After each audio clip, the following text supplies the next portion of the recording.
Well, good morning, everybody, and welcome to our live coverage of Boeing's Pad Abort Test. We are coming to you live from the desert out at the White Sands Missile Range in New Mexico. I'm NASA's Dan Hewitt, and I have the privilege today to be joined by Jessica Londa with Boeing for what's going to be a very exciting and dynamic morning. That's right, Dan. It's an absolute pleasure to be out here with you. I mean, it is such a beautiful morning today out at the desert. And could be a little warmer. It could definitely be a little warmer. We were struggling a couple of days ago, weren't we? But we just could not ask for a more beautiful morning for Starliner's very first flight test, Pad Abort, which is really one of the last major milestones ahead of crew flight. And there's going to be a lot of stuff happening really quickly. And again, it's going to be a really dynamic test. So let's kind of paint a picture for what people are going to see today. Yeah, so at this point, we're about 9 minutes away from liftoff. And Dan and I here, we are about 5 miles west of the test stand. And the Mission Director Center is another 500 feet or so west of us. So we did our launch minus 30 poll about, 20 minutes ago. All good.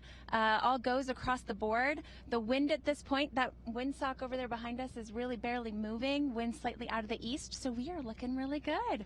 And there's just there's a couple of key objectives that we're going to be looking for today. What are we really, because obviously we're going to see those launch abort engines fire. That's going to be the first that's going to kick off a really quick sequence of this Pad Abort. Yeah, so absolutely. So Pad Abort Test is really a test of Starliner's end-to-end functionality of our abort system. So, we have to make sure that we can keep the crew safe in the unlikely event that there's an emergency. And Starliner's abort system is really designed to be able to successfully abort at all phases of flight. So not just on the pad, but all the way up the ascent profile. And, we've tested this system at the component level, we've tested at the, subsystem level, and now we're testing at the integrated system performance level. So we really want to make sure that all these systems are going to work together so that we can keep our crews safe. So some of the things that you really want to keep in mind is we really want those launch abort engines to be able to propel that spacecraft away from the launch vehicle adapter that's actually right there at the pad today, filling in for United Launch Alliance's Atlas V rocket. So we've got 4 major launch abort engines, 40,000 pounds of thrust each, and we've got about a dozen or so OMACs, which are orbital maneuvering and attitude control thrusters, 1,500 pounds each. So we really want to see them propel that spacecraft safely away in the unlikely event of an emergency. The next thing you want to really look out for is guidance, navigation, and control. We really have to be in control of that spacecraft the whole time, and it's got to go in the general direction that we need it to go, right? Especially on launch day, if this were the real thing, we've got to be able to make it over to the Atlantic Ocean. And then, all of our separation events have to work properly. You got to see the parachute sequence, jettison and initiate correctly. And then really one of the other main separation events that I just want to mention for you is you're going to see the service module separate from the crew module. And that's a really critical separation event. And I'm going to walk you through an animation here in just a minute. But before I do that, just keep in mind that service module is going to separate from the crew module. It's going to free fall to the ground, and some residual propellant that's left over in that vehicle may actually ignite, and it may flame a little bit. You might actually see a colored smoke trail, but that is exactly what we expect to happen. Keep in mind, if this were the real thing, it'd be landing in the ocean, but today it's landing on the desert. So if we see some extra fireworks today, it is expected, and that's you'll be seeing what we expect. Yeah. So why don't we go through the animation? Yeah, it's absolutely expected. I mean, this is going to be a really dynamic couple of minutes. Let me take you through it here. So you're going to have those launch abort engines ignite. Those LAEs are going to fire for about 5 seconds. Those OMACs are going to continue to fire intermittently for another 5 seconds. And that just gets the spacecraft in the right trajectory. And then this is all going to go pretty fast. Before you know it, the spacecraft is going to start to do its pitch around maneuver, which gets itself in the proper orientation to land. You're going to see that ascent cover and that forward heat shield jettison together, followed by the parachute sequence. 2 drogue parachutes parachutes, followed by 3 pilot parachutes. That's jobs are really just to bring out the mains. And then you're going to see 3 main parachutes deploy. And really, you know, parachutes are really pulling double duty here, because not only are they designed to bring the crew module safely and slowly back down to the ground, but they're also being jettisoned at the proper time, or deployed at the proper time, to make sure the spacecraft is in the proper orientation to properly separate that service module from the crew module. But like I said, you want to keep your eyes on that crew module, because that's where, of course, our precious cargo is. About 60 seconds into flight, that base heat shield is going to jettison, and that allows for those gorgeous landing airbags to deploy. You know, keep in mind here, Starliner is going to be the very first American-made orbital crew capsule to land on land, and you're going to get a bit of a preview of that today. That's right, and we've been out here a couple of times doing those landing tests. One of the prime landing zones for Starliner is going to be here at the White Sands Space Harbor, actually right by an old runway that the shuttle landed on one time in its program on STS-3. So a lot of exciting stuff happening today. It is important to note, I mean, this is a challenging test. We're really putting the vehicle in kind of one of the most dynamic situations it could possibly be in. You're simulating getting the crew out of an extremely dangerous situation. And at NASA, we have some pretty recent history with just how important systems like these are. Our astronaut Nick Hague just last year in October was on a Russian Soyuz spacecraft, and it aborted while he was on his way uphill, but he was able to land successfully thanks to an abort system along with his crewmate Alexei Ovchinin. So really important test here today, a really important system, but it just feeds into what we need to do to make sure when we're ready to go put crew on one of these spacecraft, they're going to be in a safe place. Oh, absolutely. You know, I think the Boeing team thinks about that all the time. You know, we are constantly thinking about safety and how we can absolutely make sure that our crew is in the safest vehicle that we could possibly make. You know, I just want to, you know, show you some video actually from the Starliner production factory in Florida back when they were signing this spacecraft. You know, the gentleman you see signing it here, his name is Kevin, and he's one of our lead technicians. He's told me before, you know, hey Jess, if something's not right, I'm not going to sleep tonight. I'm going to come in the next day and we're going to get it right. And you know, you see here, you've got our Boeing President and CEO of Boeing Defense, Space and Security, Leanne Corrett, who is signing the spacecraft now. You can see her signing a little note to her father, who actually worked on the Apollo program. Leanne was actually born on the Space Coast, so the space heritage is in her family, and you know, the entire Boeing team is behind space in this particular program. Yep. And we're actually hearing on our loops right now that they are going to be in a hold for a second. We're going to take a few moments and figure out what's happening, but we're still getting some great views of Starliner on its pad with that service module. So stay with us for just a couple of moments. We'll get a new updated time on what our countdown was.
Yeah, and again, we are currently in a hold. We're just still standing by to see what issue the teams are working. We'll get a new T0 time to you hopefully in just a little bit. But we do have a 3-hour window today. Yes, so 7 o'clock Mountain was right at the start of our window. So there is plenty of time for the teams to, take it slowly, make sure they're not working any issues before we see Starliner take to the air. That's right. And, let's go ahead and talk a little bit about that team. Our flight director for today is actually Alicia Evans.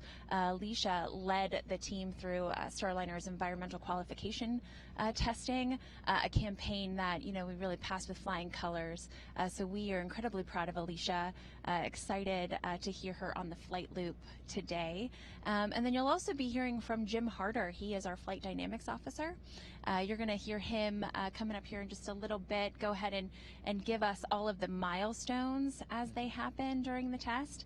But while we wait, I actually want to take us back and roll some video here of the team rolling out the spacecraft in preparation for launch. So this was actually, and we'll kind of give our production team a second here to kind of get that video ready to go. But, what was really incredible about this operation is it's one of the most hazardous and complicated operations that the team will do. You see the spacecraft here coming out of the FIDIF, which is our test facility here on site at Launch Complex 32, and you see it roll out of that building. Now, this entire operation they started about 5 o'clock in the morning. It took them until about 10 o'clock to kind of get it up into place. But just think about it. This is a fully fueled vehicle that they're rolling out here. And I believe it was a 100-ton crane that they used to get it up onto the gantry. Wow. And then, they had to hand torque 278 bolts to get it in place. So really, really proud of the team there. They had practiced for a couple of weeks. Jeff Bertelson, who is our recovery lead for this test, was telling us about it the other day. And, they practiced with some of what we call our boilerplate vehicles, which are what we use to practice our landing airbags and our parachutes with. So just really proud of them, and they really got the job done.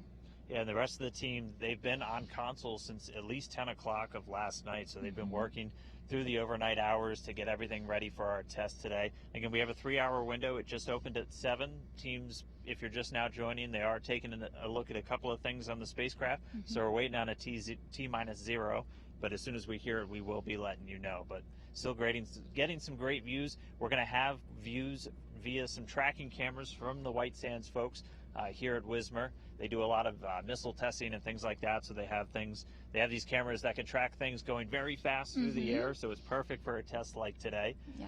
And this is also going to be one of the prime landing sites, if not the prime, for Starliner once it's flying. I got to say, the White Sands Missile Range and White Sands, they're just incredible partners of ours. The United States Army, we really could not do it without them. They're such an integral part of the Starliner team. Like you said, we've got 2 landing zones here at White Sands. This is also where we do our parachute testing right on the other side of the mountain here. In addition to that, this is where we did our service module hot fire test and, of course, our Pad Abort Test today. So we could not do it without the U.S. Army and White Sands. They're incredible partners of ours. And from what I understand, you're pretty familiar with White Sands as well, are you not? Yeah, we actually used the exact same stand for our Orion spacecraft's Pad Abort a few years ago. And I've had the opportunity to come out with the Boeing teams a couple of times now to do these practices for landing and recovery. It's really exciting. I've got some experience doing it over in Kazakhstan with the Russian Soyuz. This is completely different environment, completely different team. But it's really exciting. It's usually a little bit warmer when we're out here. I think it usually gets up around 100 during the summer because we've been out here in July and August. It's a little cooler this morning, but it's not too bad. And we haven't had any weather constraints as we heard earlier. No, we have not. I think, it did get a little cold, so I know the team was looking at our helium tanks, wanting to make sure that they stay at the right temperature overnight. And, we do have a little bit of a wind constraints, 15 knots, but that's really just so that we can get the gantry rolled back. So the weather has been fine, and I'm really excited to watch this test happen, because we're going to go about 650 miles an hour in probably about 5 seconds. There's going to be so many dynamic events happening that we're going to get data on during this 2-minute test, and I know this is one in particular that the team's really excited to see happen. That's right. And again, if you're just joining us, we are waiting on a new T-0, so new launch time for the Pad Abort. Does sound like we're getting close. We're going to just pause for a moment, listen in, and then we should be able to get you that new launch time in just a moment.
All right, and we are here, and we do have a new T-0 time. We're now looking at 7:15 Mountain, 9:15.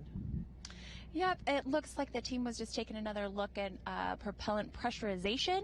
Wanted to take another look at what they saw on screen, and they say, hey, we're still doing okay. So we're going to go ahead and just reset to 7:15, and that is taking a look at the clock here.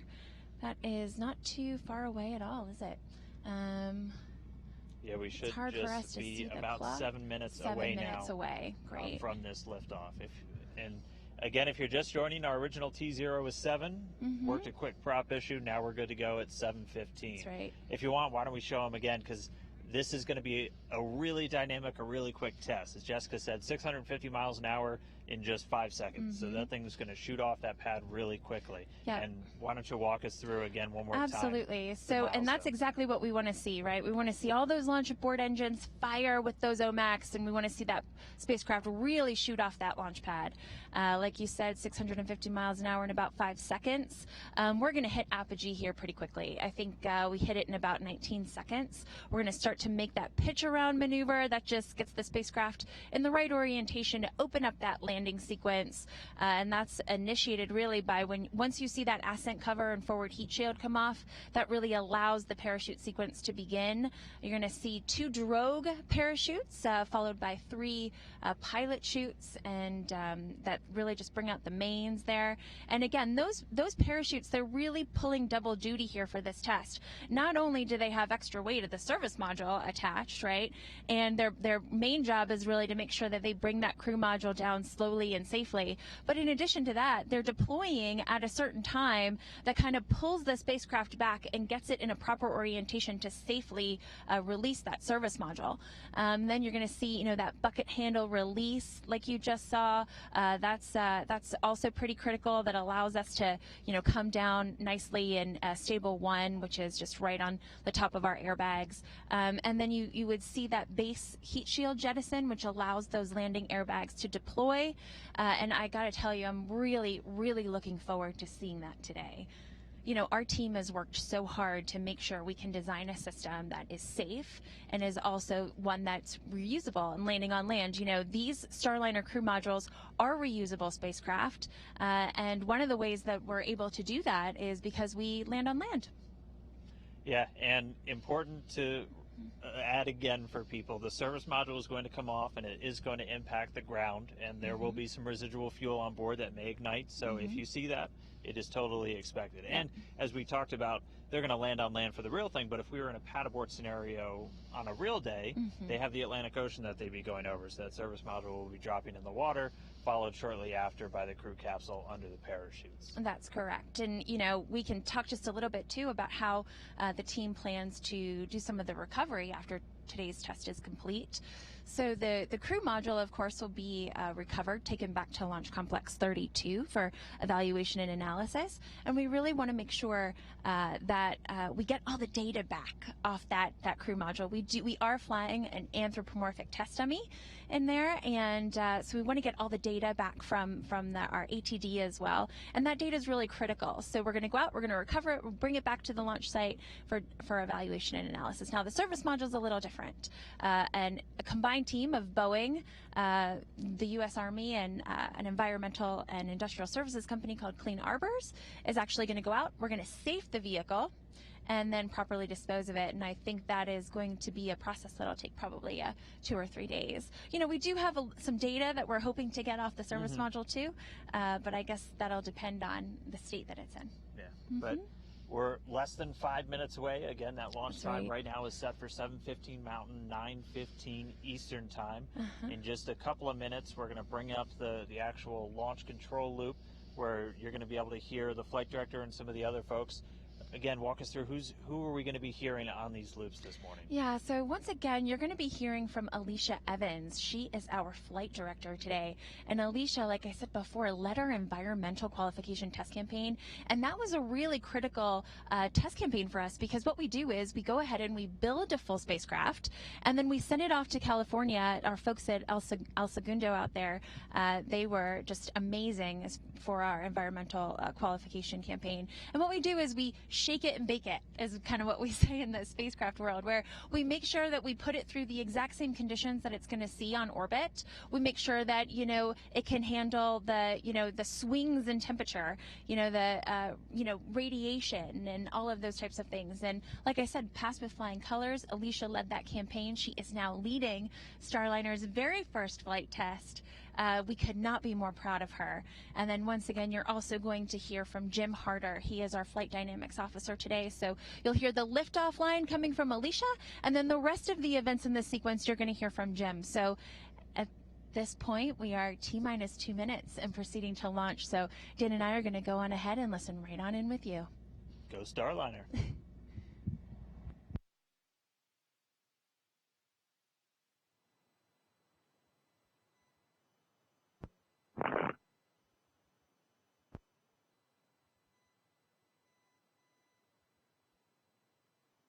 Flight is slick. All commands are complete. Copy that, Slick. Stand by for final abort commands. Copy that.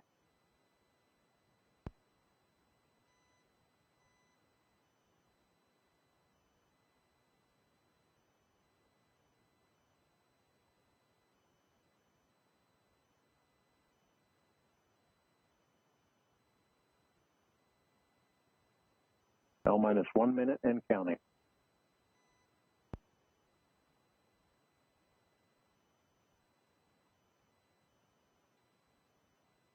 Seconds.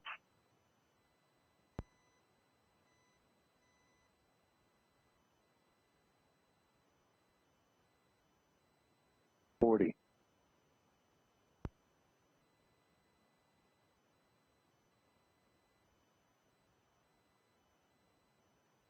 30 seconds and counting.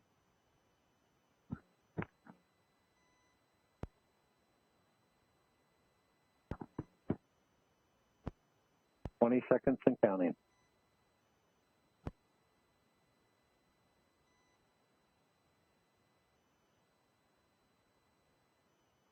9, 8, 7, 6, 5, 4, 3, 2, 1, 0.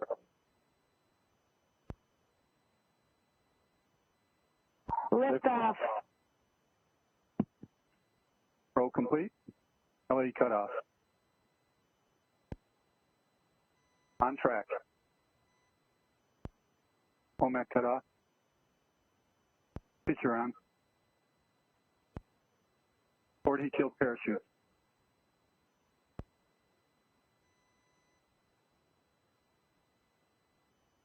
Broke parachutes mains.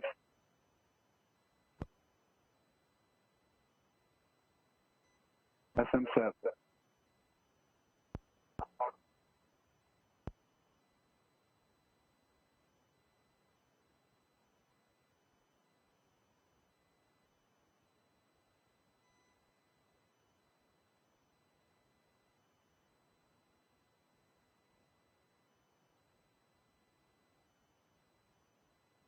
Two mains fully disreefed.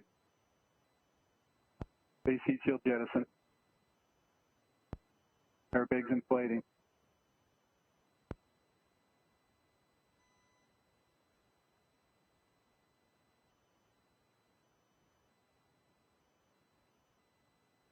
CM touchdown.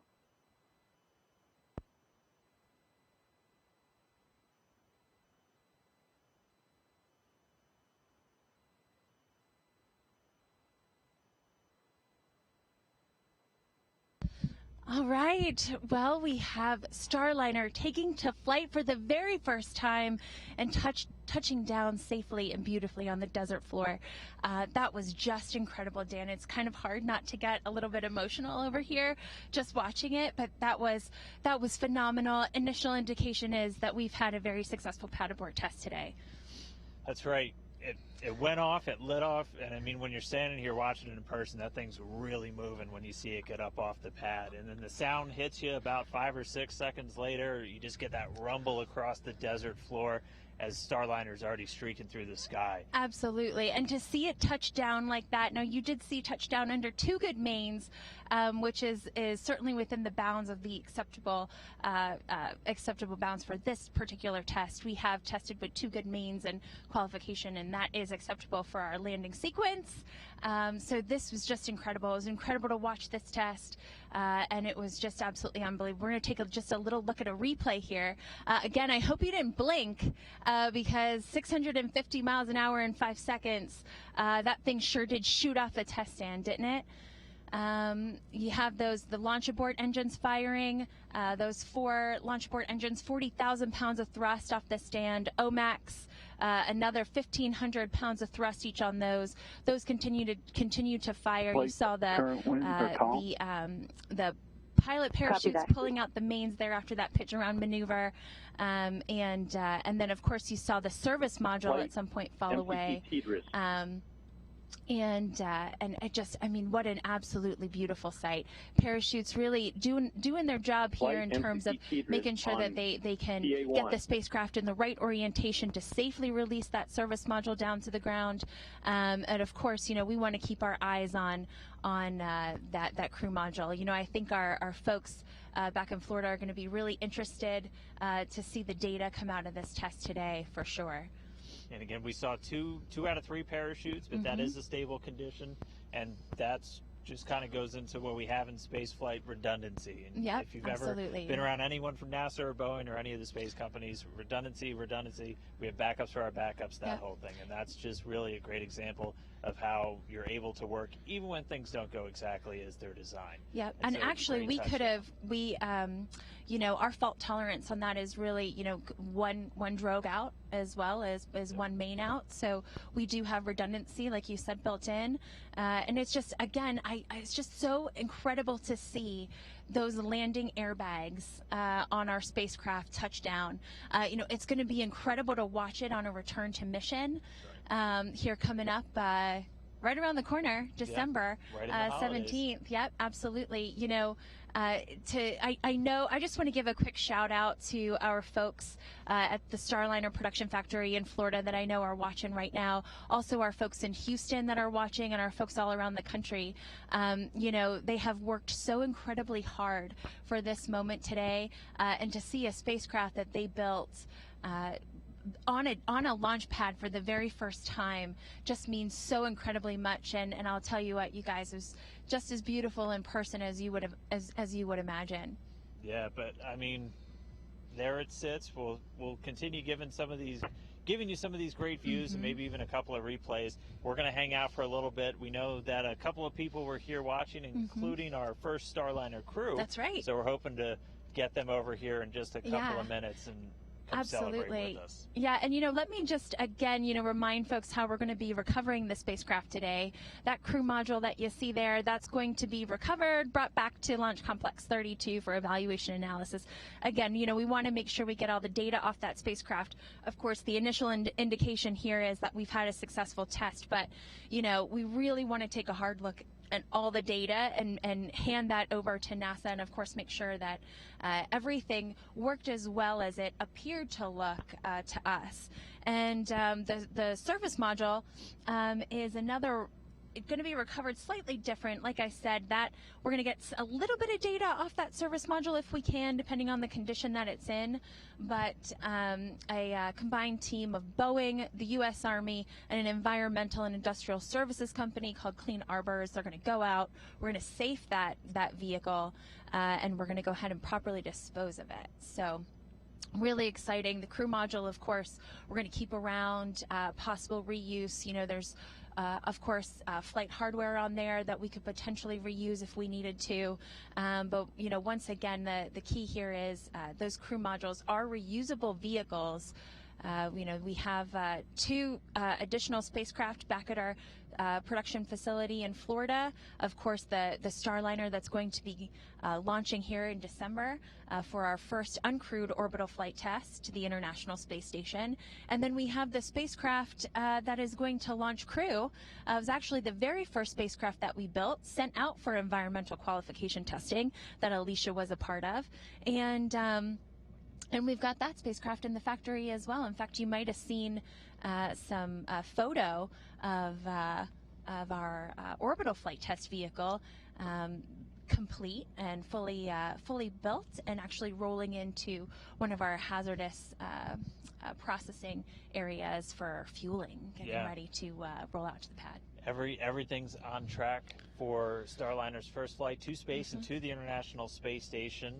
We've already put out some news on that. Right now we're targeting December 17th. So if you're going to be on the Space Coast around the holidays, might be a good idea to come out for a rocket launch. Yep, and hey, I'll tell you this, Starliner is the very first human spacecraft both built and launched right in Florida. So if you live on the Space Coast, we really hope to see you come on out and support your hometown girl and watch her fly, because that's going to be really incredible. Yeah, there's a couple of things just coming up over the next several weeks. Starliner itself is going to get fueled up in that C3PF, that production facility where the Starliner is being built. Following that, it's going to get rolled over to the ULA vertical integration facility. I'm trying to get all my acronyms right as I go Hey, you're doing a good job. ULA actually stacking the rocket today, so getting it ready. And again, we're targeting December 17th for that launch. It'll be a flight up to the space station. It'll get there in just about a day, I think, is the latest dynamics. That can change depending on where the station's altitude is over time. It'll be about a day up there. It'll dock. It'll be the first successful docking of Starliner. They'll have it there for a couple of days, and then we'll meet it right back here just a couple of days after. Yep, absolutely. It's really incredible. Taking another look here at this crew module on the desert floor. Very first time Starliner takes flight. I gotta say, to see it come down and touch down on the desert there under those landing airbags, it just is. we're going to be making history when it does that on a return to space mission here coming up in December, like you said. But to see it today, it's hard not to get a little bit emotional, just knowing the folks back at home who have just put their hearts and souls into this. It's funny because I showed a little bit of footage of the spacecraft being signed in Florida before, and I talked a little bit about Kevin. I don't think I mentioned Jonna, who was also in that file footage. And here's a really funny fact about her. Her daughter actually says that the spacecraft is her younger brother, because her mom just spends so much time, the dedication that she's put into the spacecraft as one of our lead wiring technicians. And it's just the Starliner production factory, folks in Florida, folks in Houston, and all across the country who've helped us out and have just put their hearts and souls into this program are full of folks like Kevin and Jonna, and really hoping that they are just grinning from ear to ear this morning and getting ready to celebrate. And again, if you're just now tuning in, you are looking at Starliner. It's on the desert floor. That pad abort was done successfully. Our T0, so our launch time was 7:15 a.m. Mountain, 9:15 a.m. Eastern.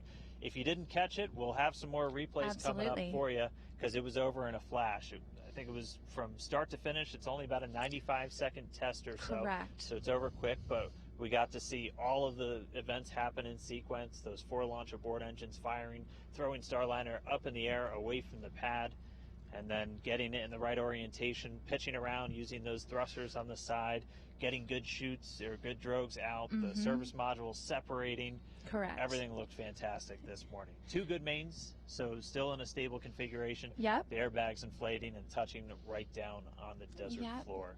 And like we said, those 2 good mains are certainly within the acceptable bounds of this test. Here we go. We're going to replay it again here for you. So just in case you're just now tuning in, that at this point, you see that pitch around maneuver happen, and those as it prepares to go ahead and start the parachute sequence. You saw those look to be those 2 drogues, followed by those 3 pilots. Here come the mains.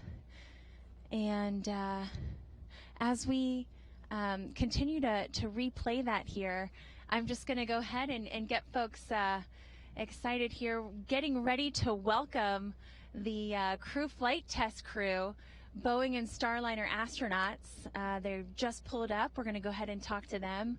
Go ahead and get them. Hey, come on in, guys. Come on over. Come on we're going over. to get everybody. Come on over, guys. Good to see you. So awesome, huh? How's it going? I know, long time no see. Okay, come on over. Mikey, come on over here with me. Right. Nicole, go ahead and get in the middle of these guys. All right. So just an incredible test. Dan and I were out here. I know you guys were watching the test nearby.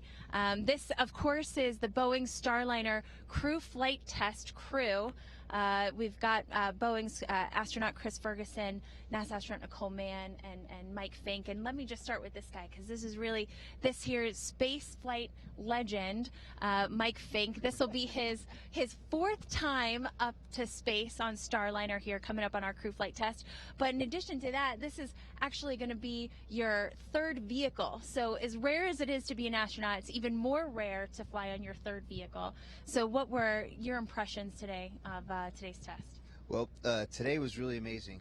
We hope we never need to use this system, but in case we ever have any trouble aboard the beautiful Atlas V on the launch pad, we know after today's test that we'll be able to get off safely and then come back and try again a different day. So this shows that Boeing is committed to safety, and that we are really looking forward to flying on a safe spacecraft, and today really showed it. It was beautiful.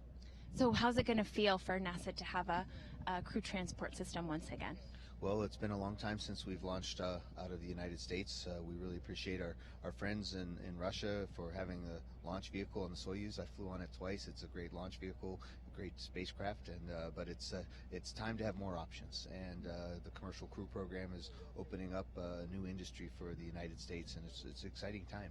Yeah, I'll tell you, I know we were together over in Florida while you guys were there getting in the Starliner vehicle, and there was a moment where you were in the seat and you were kind of taking a look at the paneling, and our human factor systems engineer, Selena Dopart, was there, and you kind of turned to her and you said, I see what you guys are doing here, and it looks good with the paneling. And I know she kind of was really moved by that comment. I was in there. I got a little choked up over it.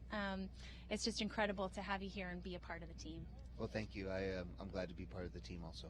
And so, of course, NASA astronaut Nicole Mann, this will actually be her first time to space, Marine fighter pilot. So at this point, like I said, you were just out to our recovery zone for mission dress rehearsal. We saw you in Florida. Is it starting to feel like launch is around the corner at this point?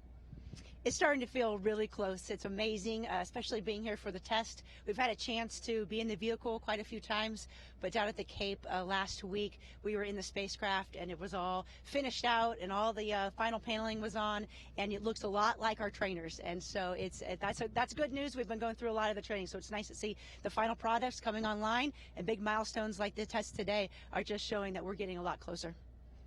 And then Chris, for you real quick, so you closed out the shuttle program and then you came to Boeing shortly after, and I mean, this program has been kind of your life for the last couple of years. What's it like to now be standing here after Starliner just took to the air for the first time? So I've envisioned what this day would look like. I had this trajectory of what this pad abort would look like for a long time, and to actually see it happen was just fantastic.